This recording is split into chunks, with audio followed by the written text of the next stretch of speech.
Hello students, my name is ख्याति जोबनपुत्रा and I am botany faculty from motion Haridwar. आज मैं आपके लिए बहुत ही स्पेशल ट्रिक्स लेकर के आई हूँ।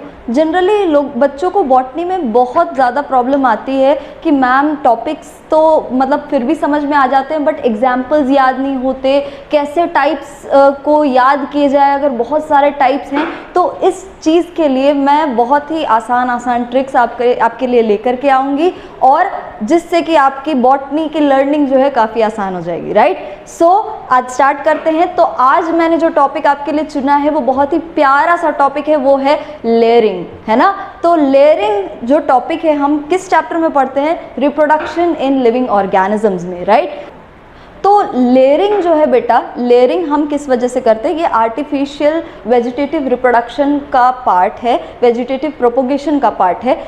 लेयरिंग जो है इसमें हम अटैच्ड प्लांट में एक प्लांट ले रहे हैं जिसमें कि हम एक ऐसी सॉफ्ट स्टेम का यूज़ कर रहे हैं जो कि प्लांट से अटैच्ड है और उसमें हम एडवेंटिशियस रूट्स का ग्रोथ देख रहे हैं, राइट। तो सबसे पहले आप देखो पॉइंट लिखा हुआ है adventitious root development. Adventitious roots आखिर होते क्या है? एडवेंटिशियस रूट्स जो है बेटा वो एक एडिशनल रूट्स माने जाते हैं जो कि generally normally different parts of plant से निकलते हैं, है ना। वो मेनली जहाँ पर रूट्स सॉइल के अंदर ग्रो करने चाहिए वो सॉइल के अलावा, उस पार्ट के अलावा कहीं और से ग्रो करते हैं, जैसे different parts of stem, right. तो हम वहाँ पर एडवेंटिशियस रूट्स का डेवलपमेंट देखेंगे। उसके बाद सॉफ्ट स्टेम यूज़ करनी है जो कि यंग है। यंग स्टेम का मतलब क्या हुआ बेटा? यंग स्टेम का मतलब ये हुआ कि जो 1 ईयर ओल्ड है, बहुत ज़्यादा पुरानी स्टेम नहीं है ना, उसका यूज़ करके हम इस वेजिटेटिव प्रोपोगेशन को देखेंगे, राइट।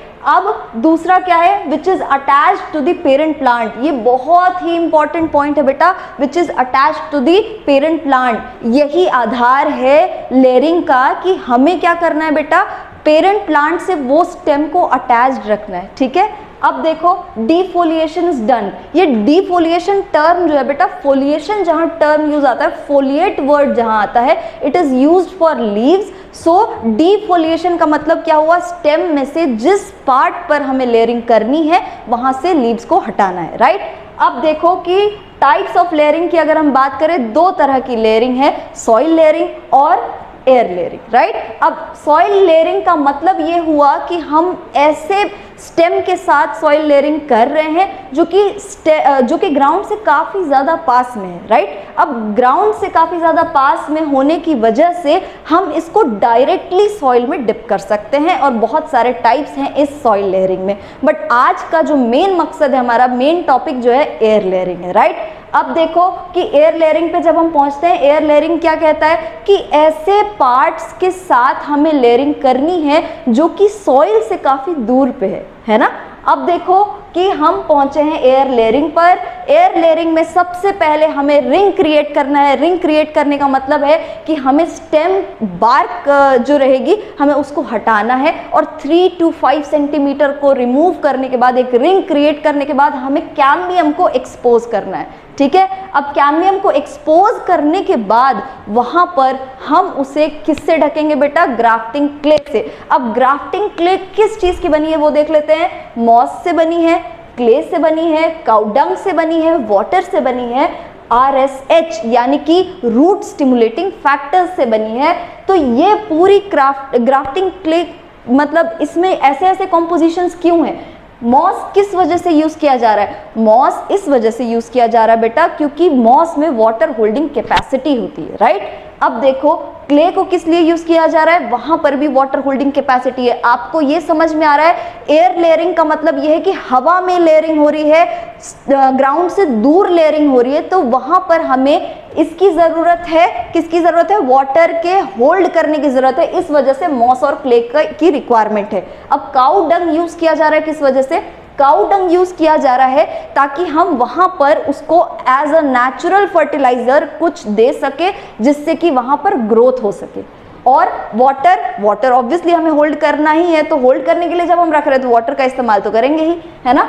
और RSH रूट स्टिमुलेटिंग फैक्टर्स हमने सबसे पहले डिस्कस किया था। लेयरिंग का मेन पॉइंट एडवेंटिशियस रूट्स की डेवलपमेंट चाहिए अपने को वहां पर, तो इस वजह से वहां पर रूट स्टिमुलेटिंग फैक्टर्स का यूज किया जाएगा। These are the artificial auxins, right. तो आर्टिफिशियल ऑक्सिन्स का यूज करेंगे हम, और फाइनली हमारी ग्राफ्टिंग प्ले को बनाने के बाद हम वहां पर लगा देंगे और उसके बाद उसको कवर कर देंगे एक पॉलीथिन से, राइट। अब पॉलीथिन से कवर करने के बाद कुछ टाइम के बाद वहां पर हमें एडवेंटिशियस रूट डेवलपमेंट दिख जाएगा, और फिर कुछ एक मंथ के बाद हम इस न्यू प्लांटलेट को सेपरेट कर लेंगे नॉर्मल पेरेंट प्लांट से, राइट।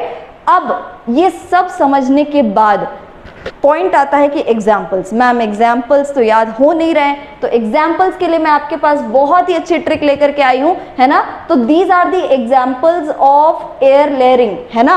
अब एयर लेयरिंग के लिए ट्रिक क्या है मैम, जल्दी से बता दो। लॉग PC जो है वो हमारी ट्रिक है। लॉग PC में अगर हम देखें तो L for lychee and lemon, है ना, O for orange, G for guava, P for pomegranate, C for China rose, right. तो ये काफी इजी सी ट्रिक मैं आपके लिए लेकर के आई हूं। और दूसरी ट्रिक जो है बेटा वो टाइप्स ऑफ लेयरिंग के लिए। टाइप्स ऑफ लेयरिंग भी काफी सारे, जिसकी वजह से बच्चे कंफ्यूज हो जाते हैं कि मैम कौन कौन से टाइप्स है, आप जल्दी से बता दो। तो मस्ती जो है, मस्ती ट्रिक है हमारी, है ना। M is for mount layering, A is for air layering, S is for serpentine layering, T is for trench layering, और यहाँ पर एक चेंज है बेटा, T एंड डबल TI, है ना। T और TI हो रहा है, तो TI जो है is for tip layering, right. तो यही दोनों ट्रिक्स है आपके लिए फॉर लेयरिंग। आई होप आपको बहुत ही अच्छी लगी होगी ये ट्रिक्स, और आपको याद करने में आसानी होगी। अगर आपको ऐसी बहुत सारी ट्रिक्स चाहिए तो स्टे ट्यून्ड, आपको और भी बहुत कुछ मिलेगा मोशन हरिद्वार के साथ। Keep connected.